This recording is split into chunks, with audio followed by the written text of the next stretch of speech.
Welcome, everybody. I'm Harvey McGrath. I'm chairman of Big Society Capital. It's a pleasure to have you all here this evening for this launch of the Big Society Capital strategy. Appropriately enough, of course, in the Impact Hub here in Westminster. You will, I think, all be aware that it's 5 years since the creation of Big Society Capital.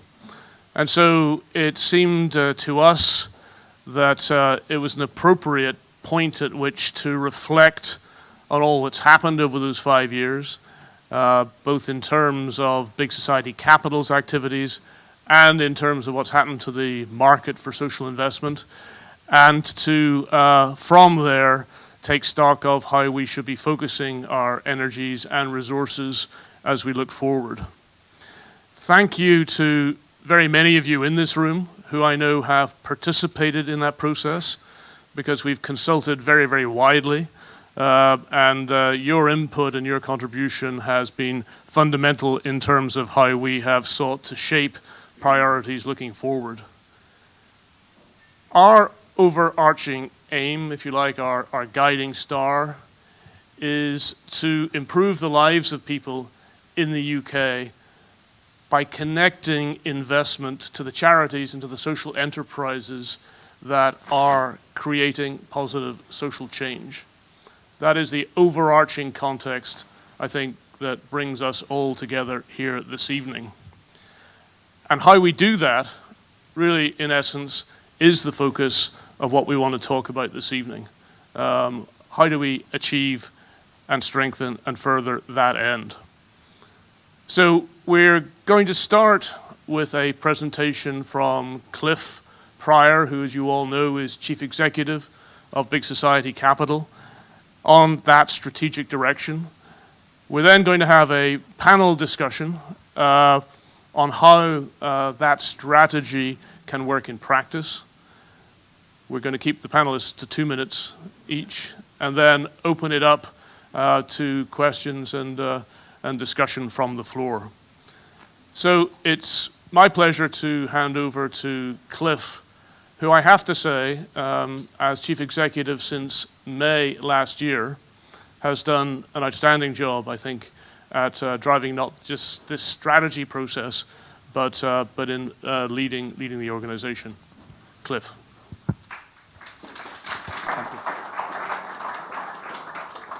Thank you very much, Harvey, and thank you, and a big welcome to everybody for coming here. If we do not tackle social issues very differently, a curtain of fire will come to separate the rich from the poor. That was something said by our founder, Sir Ronald Cohen, back in 2002. He laid down this powerful challenge, a challenge that has proved prescient. There have always been major social issues, some of which are unavoidable and which charities and social enterprises have long been prominent in making lives better, living with those problems.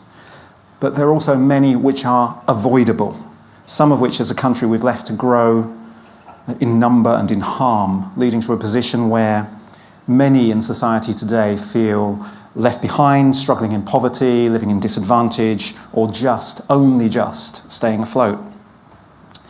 Social investment is not a panacea for that, but it can help you in your work to tackle social problems, providing you with the upfront finance to boost the impact that you can take, alongside, very often working alongside to other tools such as grants and contracts and enterprise income, and of course the expertise and energy of people who work for social impact. Whatever combination is right for each particular issues. Social investment has grown impressively. In 2016, we estimated that the market in the UK was worth about 2 billion. There are 10 times as many people working in social investment now as there were 5 years ago. There are many more risk products for investment available, 15 times as much risk capital as 5 years ago, 2.3 times as much social capital overall. So the creation and work of Big Society Capital has helped, but it's the dedicated work of investors, intermediaries and frontline organisations that has made that development real. There's also a much greater awareness of the potential role for investment across the sector, thanks in part to campaigns that we've run with others, such as Get Informed and platforms like goodfinance.org.uk, and anybody who's interested in these, at the end of the panel discussion, there'll be a couple of people at tables over there. But perhaps mainly the greater awareness is simply because we're reaching a bit of a tipping point. We reckon 3,500 charities and social enterprises now having used social investment. That's the sort of place where if you're running a social organisation, you probably know somebody who's already done it, and that peer-to-peer connection much stronger than any other kind of advice probably.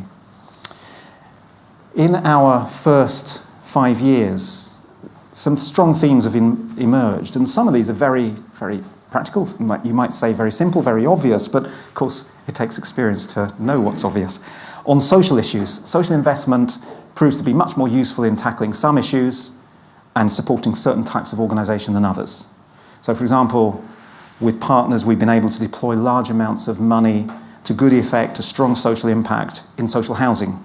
But social issues that are heavily dependent on public sector commissioning, on those decisions, they've proved much more difficult to address. In investment products, there's now a much wider range. Crowdfunding, unsecured loans, risk finance, bonds. There's increasingly not one social investment market, but a range of very different social investment products and opportunities. It's diversifying. And thirdly, it is a tool. Social investment works when it's considered as one tool alongside others, whether it's grants or donations or enterprise or whatever. Sometimes, and I would say very often, it's better to start with the social issue and work out what tools are needed to solve it, rather than to come in with the mantra of the social investment products.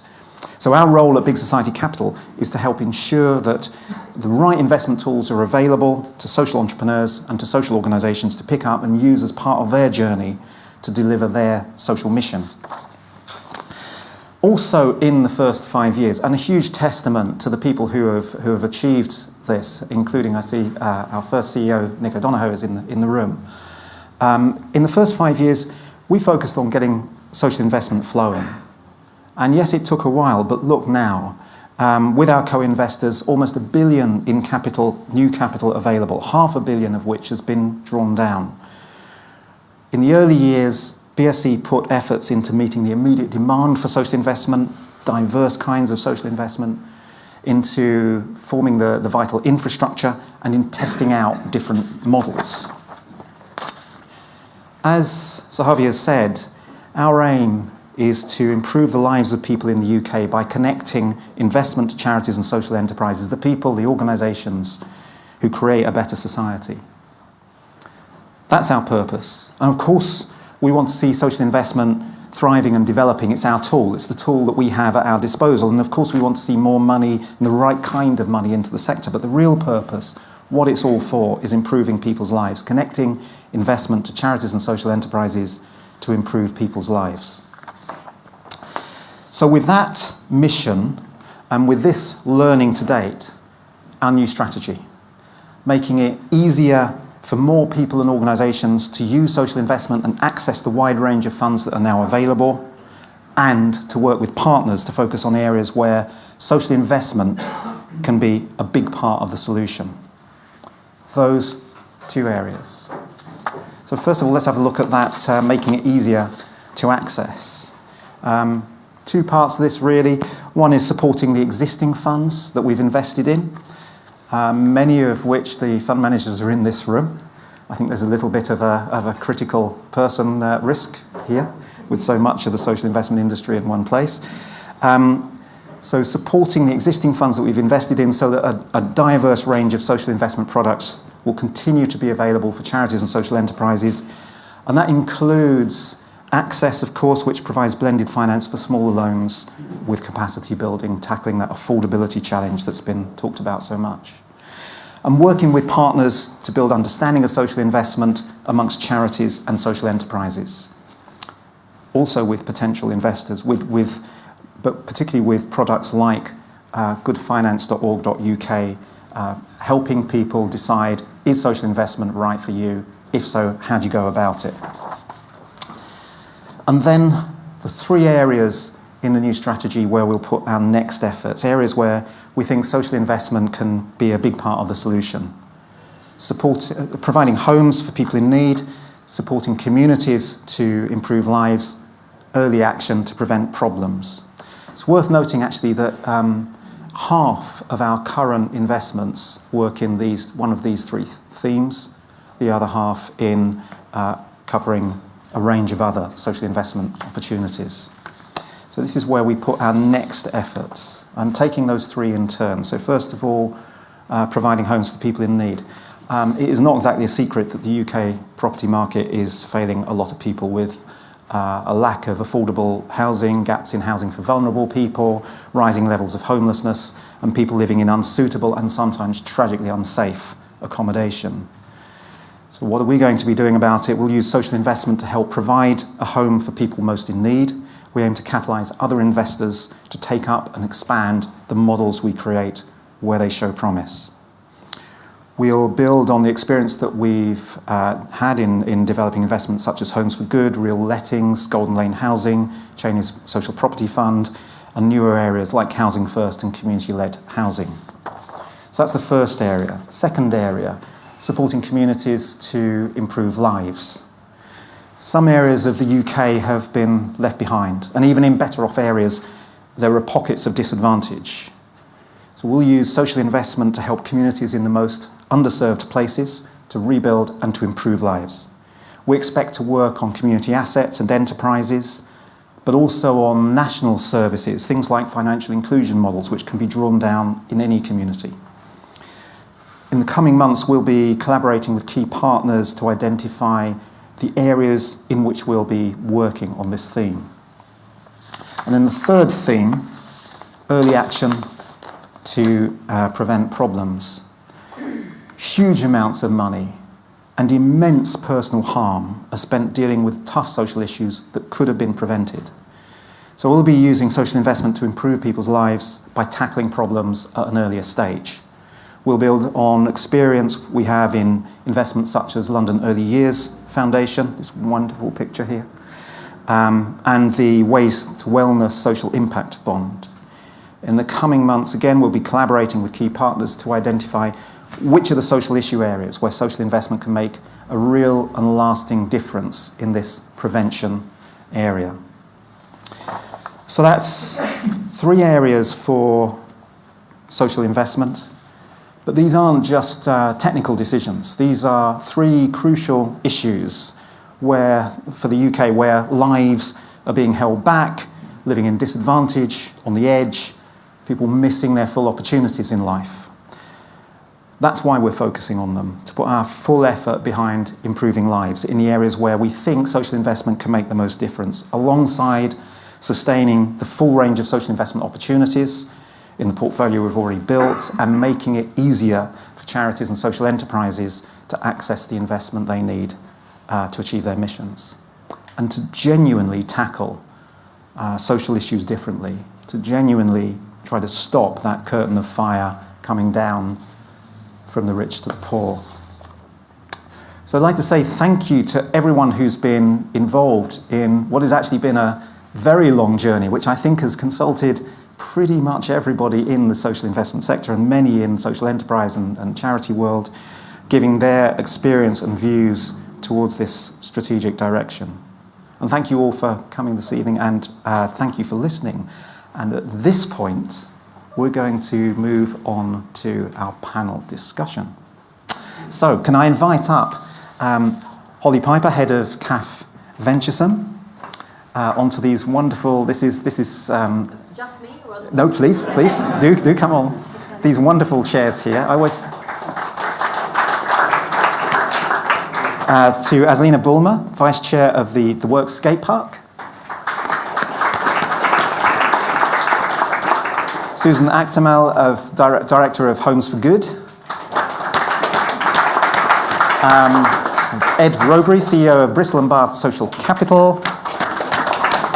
And David Holmes, CEO of Family Action.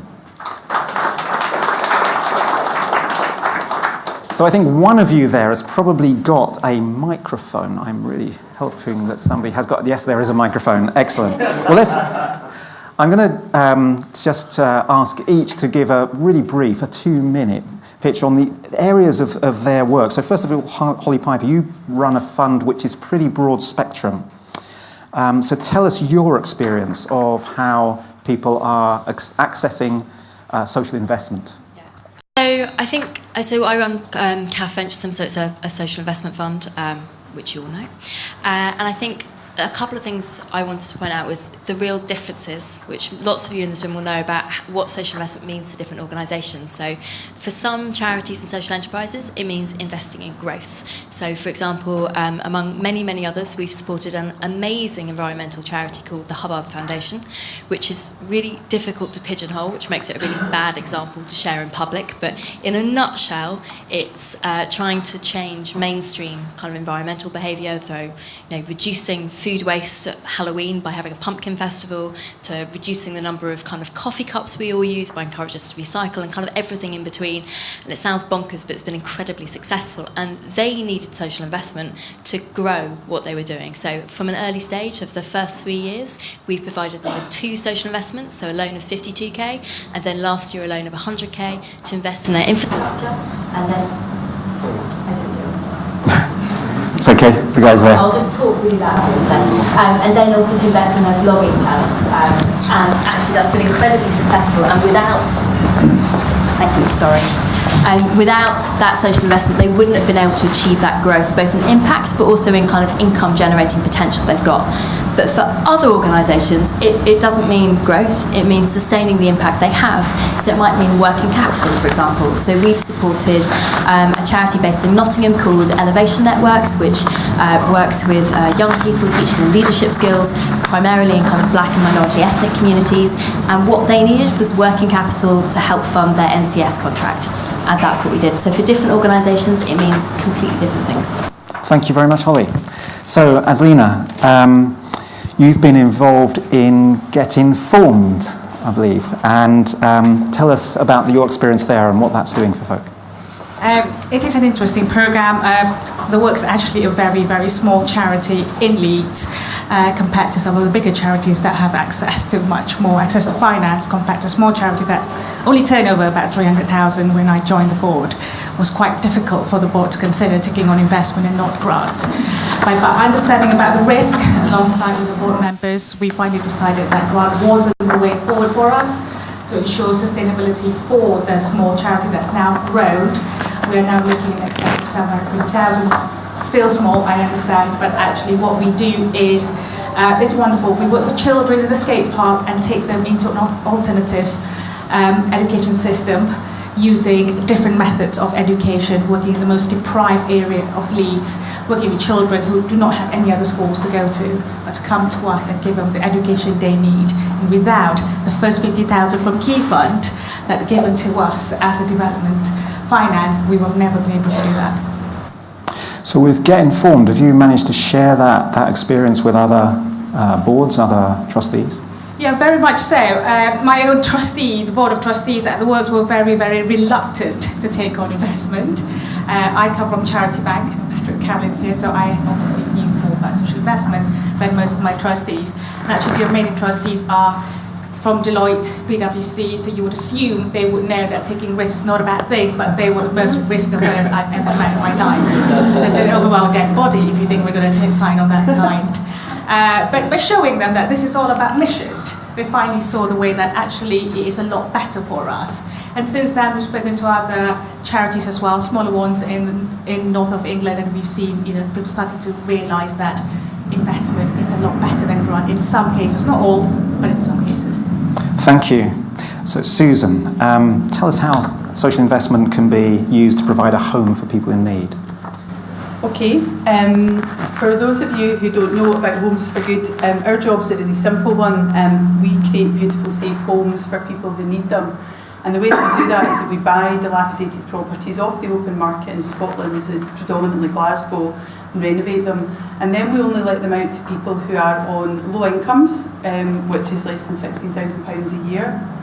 or who are in receipt of housing benefit, or who have become homeless quite suddenly for a variety of reasons. We also provide housing for people who are particularly vulnerable through partnership work with agencies who do support for homeless people or for asylum seekers. So we couldn't have done any of this without social investment. Our first partner investor was Impact Ventures, who took the first risk. Lots of people said no, they weren't sure, and Impact Ventures, and Richard is here. It was the first conversation that I had with the organisation, and I think we knew pretty quickly that they were going to be the partner who we started to work with. From their initial investment of £1 million, we've gone on to raise a further £7 million, and we now have 170 homes in the pipeline in Glasgow to work with people who really do need a house. 70% of our tenants are in receipt of housing benefit. Half of them have 2 or more support needs, which could be anything from mental health, which is the most prevalent, through to fleeing domestic violence, physical disability, leaving prison. Every tenant that comes into one of our homes has got a different, distinct reason for why they've ended up needing a house the way that they do, which makes social impact reporting very tricky, I have to say. I suppose what we're doing is we're filling a gap, because you've got housing associations with endless waiting lists, and then you've got the mainstream private rented sector who don't really want to know the client group that we have. So that's really what we've done over the last 3 years, and our plan now is to raise another 15 to 20 million to do the same all over again and again. Thank you very much indeed. Ed, how social investment can help communities in underserved areas? Tell us about your experience there. Okay, thanks, Cliff. So Bristol and Bath Regional Capital that I represent is a community interest company. We're a collaboration between the university's business group, local authority, and also charity sector, based in Bristol, but around the area. And our experience over the last couple of years since we incorporated has been that partly we find there are aspects of the community, and there are projects where there's a degree of confusion / frustration in the market as to how to access the money. And on the other side of the table, there are some funders who've got perfectly good funding products who can't get them to communities. And so that's been interesting. So what we've tried to do is work with some of the, on one side of the table, the existing funders who operate extremely well on market, people like Resonance, people like Triodos, Rathbones, and we're working with Cheney Social Property Fund now. But at the same time, build our understanding in depth with the communities that we serve. So that partly means building relationships with the enabling local authorities, LEPs and others, but it also means building relationships on the ground with community groups and understanding what their real need is. So for example, we're working on a microfinance initiative, which we're calling the Community Innovation Fund. It's a tiny, tiny £12,000 quasi-philanthropic walk with a community mentor, walk with a business mentor, but actually it's about sticking with those community businesses and seeing what they need. Perhaps they'll move to growth, perhaps they'll then move to some of the products that are out there in the market. So we're very much about trying to understand our place, working with the existing fabric of the social investment market, but also understanding what's needed with the community. So it's a bit of a translation brokerage role, if you like. Thank you very much indeed. And David, how social investment can help people's lives tackling problems at an early stage? Family Action is a national charity, quite a big national charity, and we wanted to use social investment to do something hard, something really difficult, radical, something that hadn't been tried before. So we had a vision of what would a service look like for the most vulnerable teenagers in care, children who were regularly running away from their placements, children who are at risk of sexual exploitation, children who were using drugs, children who are at risk of offending, some children who are doing all of those things.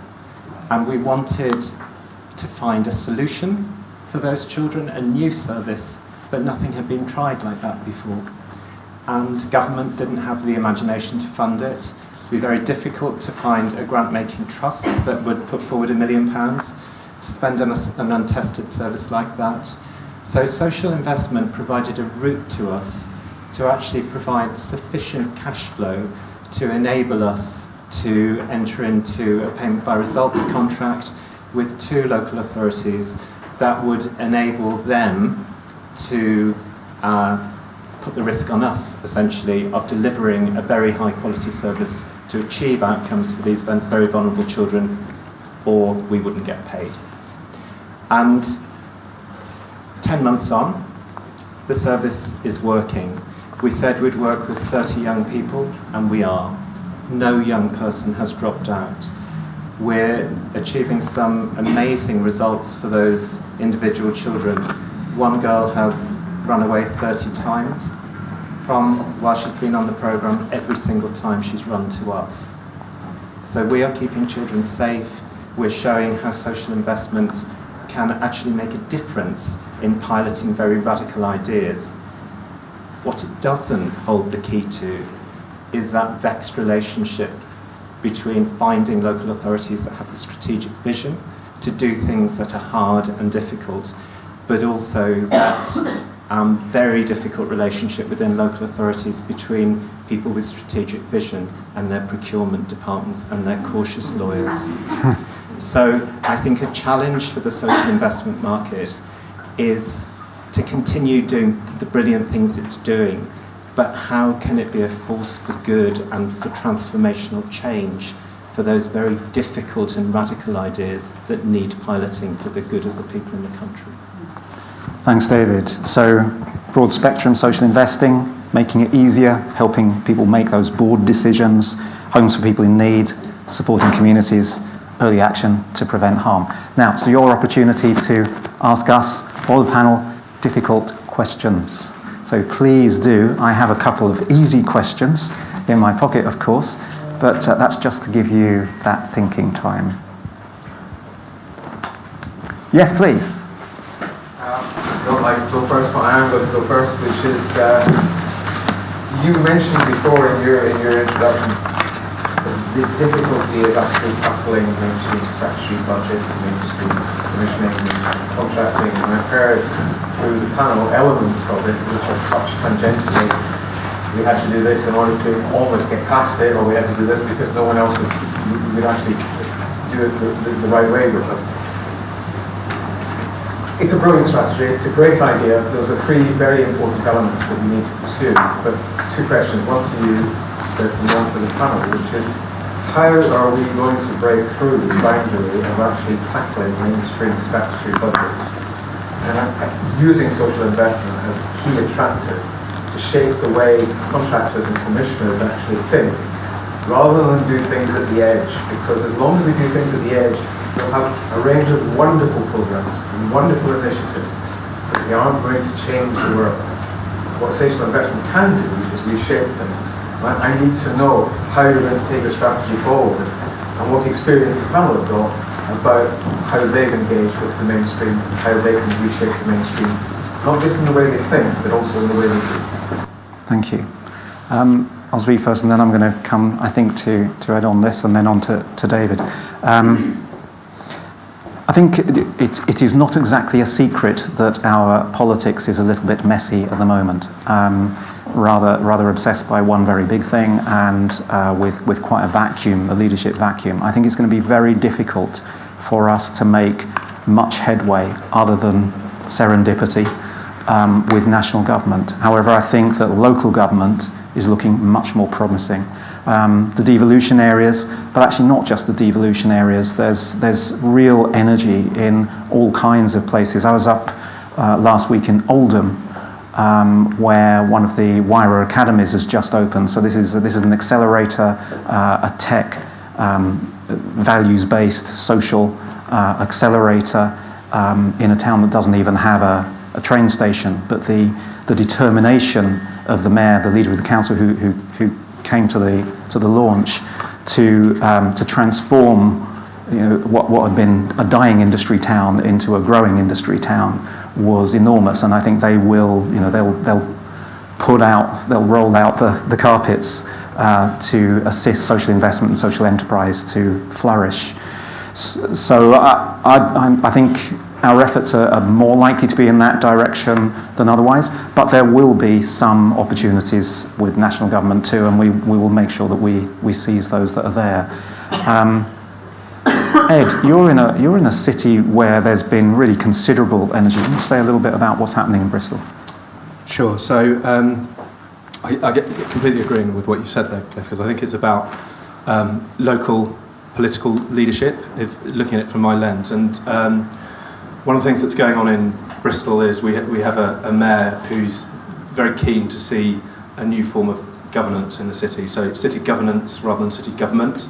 And what's meant by that is actually all the different actors within the place coming together and working out what they can give and making essentially offers and asks of the City Council as an enabler. Now, where does that land? We think that lands or will land within 6 months with a city plan for, in this case, Bristol. At the point you then have a city plan, a call to action where everyone is sort of charging towards, then you have an investment strategy, an investment policy that sits underneath that, subservient as a tool, which says, okay, well, what shape of money do we need, when do we need it, and what's it going to get spent on? But I think the first bit is to find the polarising leadership and get people around that in a place. David, what tips and tricks would you give us about public service commissioning? I would say don't wait for others to lead yourselves. As a sector, lead. So one of the challenges of social investment is that everybody needs a return on their money. So what about creating a fund?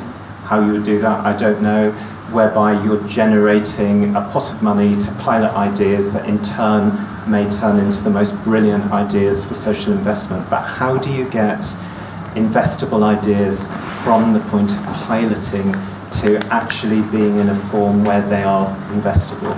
So you can wait for local areas to lead, and I'm sure there are opportunities, but you can also lead yourselves. Thank you. And just to mention again, what we'll be doing over the next few months is talking to potential partners and to parts of government to try and identify the areas where there might be some public sector engagement on early action to prevent harm. And I'll just ask Stephen to raise his arm so that anybody who wants to join that conversation, Stephen is leading on that part of our work, Stephen Mers. Next question. Yes, please, Shamez. Hi, this is Shamez from the Cheney Social Property Fund. Azleen, I was interested in your comment about your PwC and Deloitte directors being the most risk-averse. Can you speculate as to why you think that was the case amongst this group of professional individuals? And then also I'd like to hear from the rest of the panel to say, is that a common thing that you've seen across the social organizations that you've worked with, where some of the most commercial directors end up being the most risk-averse? I suppose from my point of view, at the Works, we did have a director from PwC and another from Deloitte, because they've seen so many things going so wrong in the commercial world, and taking that in that personal involvement with the charity, you can understand why they become risk averse. Suddenly they're putting their neck on the line here instead of their clients. And that's the truth. That's the conversation I've had. That is the truth. That's what they say to me, and that is how it's worked. But it's about telling them that when you become a trustee of a charity, you take in more than that. You are there for the beneficiary. It's a lot more than just another job. Although it's voluntary, it is a job. You have a responsibility, and it's about convincing them that way. But it is about personal choice and what they're worried about. And to a certain extent, as a trustee, I understand that, because it does have an impact on their personal life as well if they get it wrong. Thank you.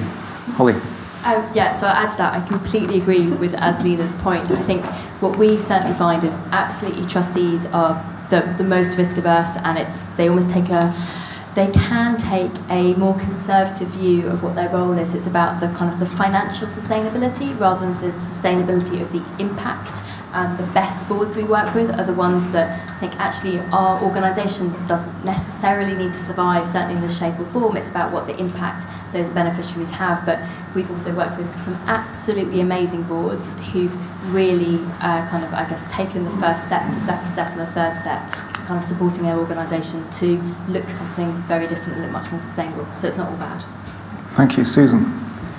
I think I've been quite lucky, because I've not had very many risk-averse board members, certainly not in Homes for Good. I would say that they're probably the opposite. which is great. In my last organisation, which was a national charity, the board wasn't risk averse, but they needed a lot of information to enable them to make a decision. So I just made sure I had all of the backup and all of the questions answered, really. But I think I've probably been lucky in that regard. David, can I ask you about social risk? The risk that if you take an investment and it goes wrong, you might have to cut services to vulnerable beneficiaries. How do you factor that in? Well, we have 140 services across England, Wales and the Isle of Man. And in the current commissioning environment, local authorities are cutting services anyway. So, for example, last year I closed 24 services, opened 18. So we work in a commercial environment where there is vast amounts of churn anyway. That doesn't mean to say that you can't plan to close services really well. So, it's often about the integrity of your operation and the skills of your practitioners to be able to deal with very difficult situations like that. But just on the key point, my board were actually very good. I think, as a good chief exec, I didn't spring this on them. I sort of, led them to social investment over a series of meetings where we talked about it more and thought about it hard. But also, for them, it was all about the deal. I've got a board full of social care people, but also bankers and lawyers. And the bankers and lawyers wanted the deal, and they wanted the right deal. And in the end, we had two great investors, and we got the right deal. So that's what it was about. Thank you. Ed, I've seen you reduce risk through networks. Tell us about how you work on that. Yeah, so I think part of that is on the ground knowledge. I think knowing, it's old-fashioned stuff, isn't it? Knowing who the ultimate place to invest in is one thing. Can you look those people in the eye and know that they mean what they say, they're going to stick with it, they've got the people around them that are going to help them deliver it. I think that's really sort of old-fashioned credit principles that comes from relationship, and therefore we spend a lot of time getting to know those people in our own place, in our own region. I think on the other side of the coin, then it's working with the semi-retired or the retired business person as well. So the wise counsel of those who have seen economies rise, fall, and crash, and essentially learning from the lessons that they will bring to the table to look at actually what would otherwise be quite a high-risk venture. So I think it's pulling on those networks. I think also some academic networks are good, thinking about some best practice research, so working with our universities, and of course the third sector groups that will have a lot of intel. So it's a combination of pulling in the intel from the networks, the learnt experience from a long period of time, but actually going on the ground and really knowing who it is that you're working with. Thank you. Next question, please. Yes, please. Obviously, the three things you've chosen to focus on, homes, communities and early intervention, are very laudable. But I would like to know what prompted you to refocus for those three things. And I'd like to ask you more widely how you can reassure people who might not be working in those three areas, how you can reassure them that Big Society Capital will still be there for them. To the panel, sorry, lots of questions. What do you think about BSC's refocusing on these three areas? So what prompted us to refocus was really two observations. One was that we'd pretty much covered the ground of investments into intermediaries, some very wide spectrum, some very specific, but a huge variety. I think we're at 63 deals into 40. Is it 45? Where's Keith with the right number? 45 investors. About right. That's the level of accuracy we get here. So the question wasn't to remove any of that. In fact, we would intend, where things are successful, to follow on and possibly increase the level of funding for those organisations. But then, the realisation that if we were to really make a breakthrough on any specific topic, we had to focus down. We spent a lot of time working on where we felt that social investment could best achieve social impact? Where do you get your best impact for your buck, if you like? And came down initially to, I think, 5 or 6 areas, and then further filtering down to these 3. But be absolutely clear, crucial part of our strategy is to keep those wide spectrum of social investments available to the sector, to increase and to follow on where they're working and needed, and the market shows that they're needed, and also to continue to make it easier and easier for charities and social enterprises to find their way to the right ones and to understand where social investment is right for them. So that's really there. But the question was also put over here. What do you think of this? Holly, let's go for you. Well, I think it's a good thing, which is I'm not going to say anything too controversial. I guess in particular, homes, there's such a need for capital there, so it completely makes sense as the biggest social investor, as a kind of wholesaler, to kind of really deploy capital where it's most needed. It is worth noting that the market champion role of BSC, which I know has kind of been touched on kind of today already, but BSC is not the only source, nor should it be the only source of social investment capital kind of in the sector. We should all be seeking more capital, be it philanthropic, be it commercial, be it retail, be it kind of people who absolutely haven't thought about doing with their money but really should be, because there's no way that BSC's capital alone is going to even make a dent in kind of what actually I think the overall need is. And so I think it's the market champion role that I think's still incredibly exciting, and really bringing in other investors and potential investors to supporting social organisations in this way. So the more we can do to kind of, be transparent about what works and what does not work, the better. Thank you. Any other comments? Yeah, please. Yeah, I think as a housing organisation looking to raise more investment for homes, it would be difficult for me to disagree with the strategy. But what I noticed when I was listening to you was that, from our perspective, I'm sure all of you will agree, a good home is the foundation for everybody's life. That's where it starts, and a series of good homes with stable environments creates a community, and it all connects in.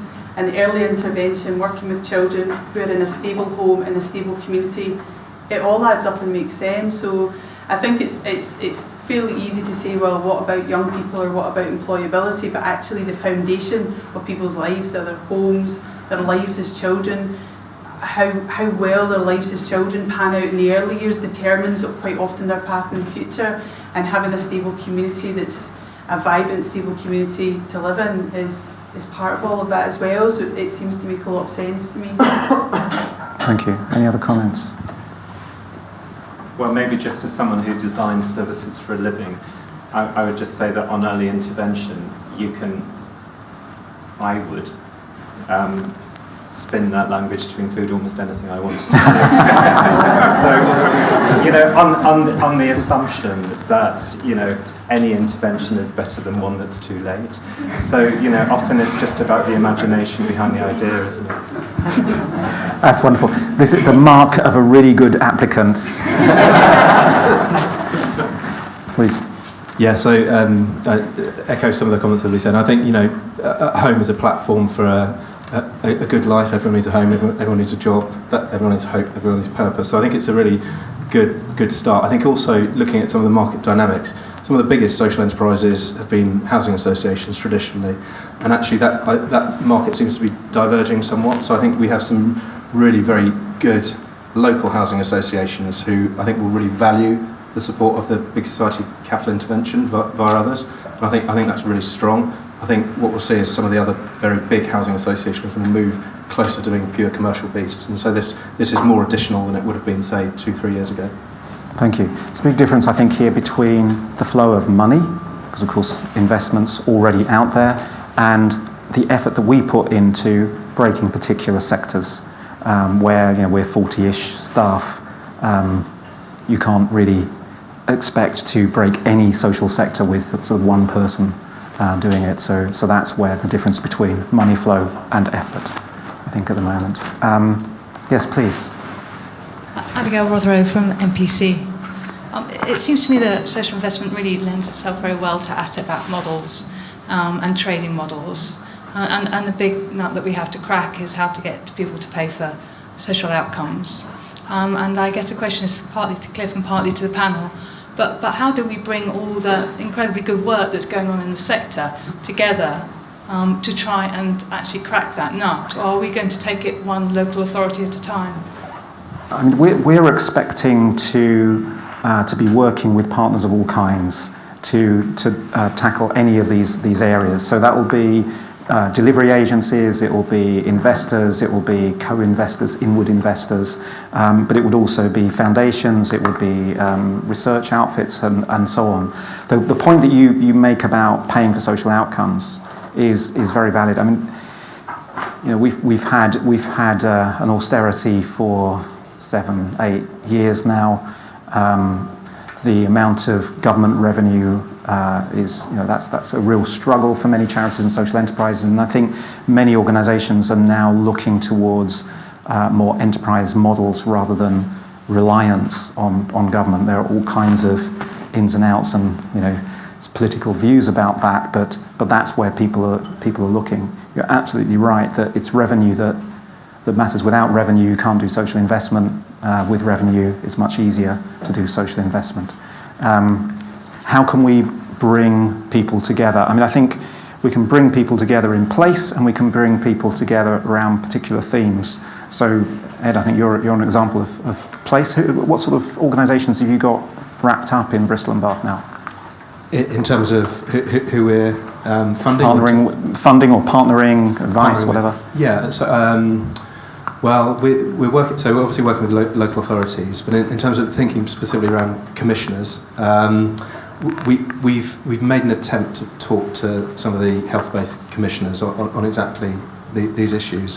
And I think it's fair to say it's complex, and it's not for the faint-hearted.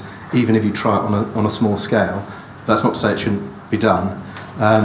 I think my observation is, in terms of payments for outcomes, often the beneficiary is part one agency and part another, and actually, you know, even if it's a minimum of two, that's quite difficult to get the two agreeing and joining up and agreeing who pays for what and when. So often to really get those models working, somehow there needs to be some sort of stimulation to allow those different agencies to think together and act coherently, which I just don't think is there in the market. It feels quite difficult from where I'm sitting locally, but that might be a different story nationally, I don't know. Thank you. And just to turn to Azlina, where does your revenue income come from? It is actually payment by result. And it has been very, very challenging for a small charity like us. I'm listening to the rest of the panel who have got massive asset, but we have none of that. We rent our big industrial unit, and that's where we run our services. And often we have to really negotiate our contract for our benefit, and it has been very, very difficult at times trying to negotiate with big local authority. We do it by demonstrating. There was a question about how do we prove that we can do this as a sector? I think it is sometimes the onus is on a charity to prove that, demonstrate the outcome ourselves. And that's exactly what we do at the Works. We don't wait for people to tell us. We say, this is what we do. And because of that, you need to give us more contract. So it's literally about being one step ahead of everybody else and try and operate in a much more commercial way. I'm going to be a bit unfair now, and I see Daniel Sattar in the room, who has been leading the Fair by Design work, trying to tackle the poverty premium. And maybe you could talk a little bit about the collaboration of organisations involved in that as an example. Yeah, when you want to tackle a deep problem like poverty, you have to work with others, and you have to work in partnership with others. And the partnership approach that we've taken at Joseph Rowntree Foundation with Big Society Capital didn't just involve us. It didn't just involve Ascension Ventures, the fund manager.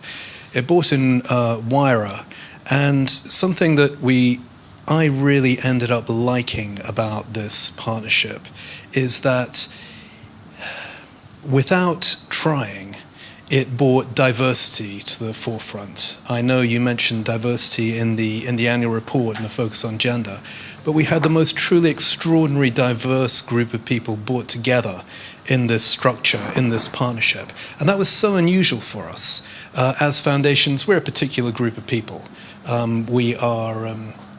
We're white, middle class, and highly educated. as social investors, we have some of those tendencies. As a foundation, I would say perhaps slightly less educated and slightly less good as we are in foundations at being that. You are a more diverse sector as a social investment sector than we are. But it's that diversity that we needed to solve the problems. It's that connection to people in poverty. It's that ability to listen to people on the ground and design solutions around their needs. Because if we don't do that, we just fail. We end up with products and services that do not meet the needs of the people that we serve. And I think if there's a challenge for all of us, it's that ability to keep listening and keep listening. I did dearly love David Holmes' comment about spin. Everyone will tell us how, well, maybe this isn't completely true in social investment. We have a fair bunch of people telling us all of the things that we're not doing so well. But the trap that we have is people tell us that our strategy is right. And that when we see success in our portfolio, we think that is the best success we can achieve. So that's probably a slightly rambling answer to the question. But maybe that's what a good partnership looks like. You ramble your way to a difficult structure that's hard to maintain, but actually does the job a lot better than just doing it by oneself. I have to say, one of the things that really warmed me to JRF's work on the poverty premium was the Truth Commissions, the Poverty Truth Commissions, which really got to the front line of the lived experience, living with the problem. That's how you understand how you might get a solution that really lasts. I think we've got time for one last question. Yes, please. Back. Simon Bokett from CoLab in Exeter. Can I just bring a very gentle challenge to your austerity narrative and the whole sort of commissioning and payment by results thing? I think retreating from the sort of commission-backed social investment might be a mistake. I understand the pragmatic decision to move for more revenue-based things, but the Reform think tank earlier this year produced a very interesting paper called Faulty by Design that says that we spend about £23,000 a year per capita as a nation on people with multiple and complex needs. So I don't believe that the money isn't there. I think it's there, but we're spending it on interventions, state interventions that have questionable outcomes, that are mediocre at best. So I'd be very interested to hear how your programme around early intervention could challenge that narrative. That's the first thing. The second thing, and I whisper it, that there seem to be early indications that maybe the caps are going to start to come off and the purse strings will start to loosen. And I see that almost as big a risk as an out-and-out austerity agenda, because what we don't want to see is suddenly investment, further investment going in to back these state interventions that simply haven't worked. So I guess that's more of a statement than a question. But my plea to you is don't abandon the battle of persuading commissioners that there are better ways of investing in services. And I would really like to see Big Society Capital championing that. So I think of the three themes, we would expect the early action to prevent harm to be the one that's most closely connected to public sector commissioning. With Homes for People in Need, it's government to person to business, if you like, relationship. And communities, well, that's going to be pretty diverse, I would have thought, all kinds of different interactions, but particularly local government there rather than central government. Stephen, is there anything you would want to add on the great battle of getting public sector commissioning into a useful state? Yes, I mean, you're absolutely right about the large amounts of money that the public sector spends, be it paying for failure is the classic way of looking at it. I spent 18 years as a senior civil servant. I've experienced the problem with that myself, that you have those large sort of locked-in service delivery models, which are often somewhat mediocre, and you're absolutely right. There are cheaper, more effective, better value for money ways of doing things. And that's why I'm actually pretty optimistic that in this strand of work around early intervention, we will be able to make a difference, because in some cases at least, there is such a strong case for doing something different.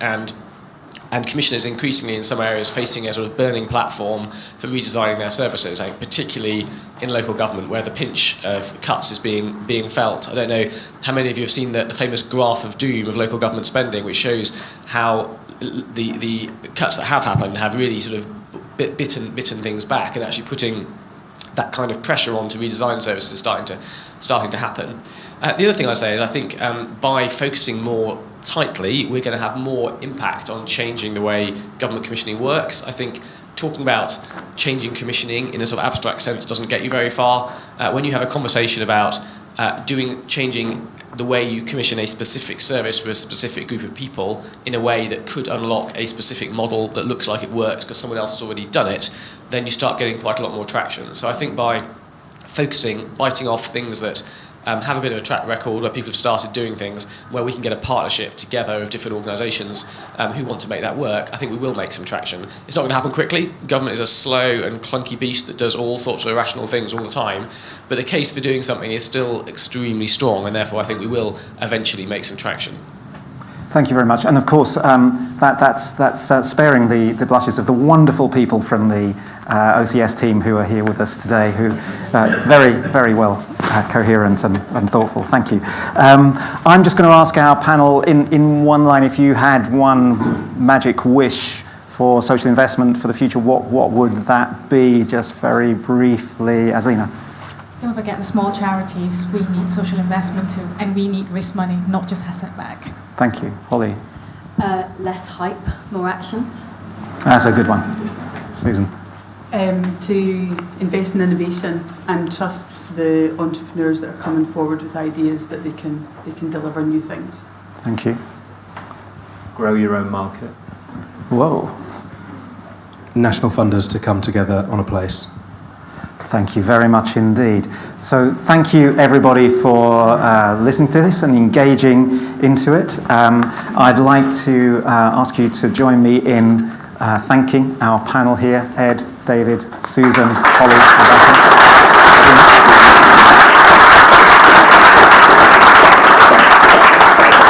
and at this point I'll hand over back to Harvey. Thank you. Thank you, Cliff, and thank you to the panel. Let me repeat something that Cliff referred to earlier when we talked through the strategy looking forward. This is evolutionary, not revolutionary. It absolutely builds on all of the work that we have done to date. It will continue to commit significant resource to all of the areas that we are currently engaged in, the intermediaries that we are currently working for, the campaigns that we are running to improve the understanding of the role of social investment for the sector. Clearly, though, it makes sense for us to build on some of the learnings that we've had from the past 5 years. And as you all know, focus is what ultimately delivers success. And so rather boldly, we have chosen these 3 areas, not to the abandonment of all those other things that we have been doing, and indeed half of the existing portfolio is in these 3 areas, but to look forward and say, where can we make the most difference in achieving that overarching aim of improving people's lives? And we think that in these 3 areas, challenging as they are, not least the 3rd area, interventions to attempt to prevent problems from happening. Ambitious as they are, we think that these 3 areas are areas where collectively, because it's not just us, it's big society capital working with all of you and many others to drive this agenda forward. We think it's in these 3 areas that collectively we can have the greatest impact. So I wanted to add my thanks to Cliff's, to the panel, to all of you for not just being here this evening, but by being such important people in this collective journey, this collective endeavor that we are all engaged with. It's what brings us here on this rather warm evening to the Impact Hub in Westminster. Thank you for being with us. I am pleased to say that there are now further drinks and refreshments outside, so please do stay, join us, and network. Thank you.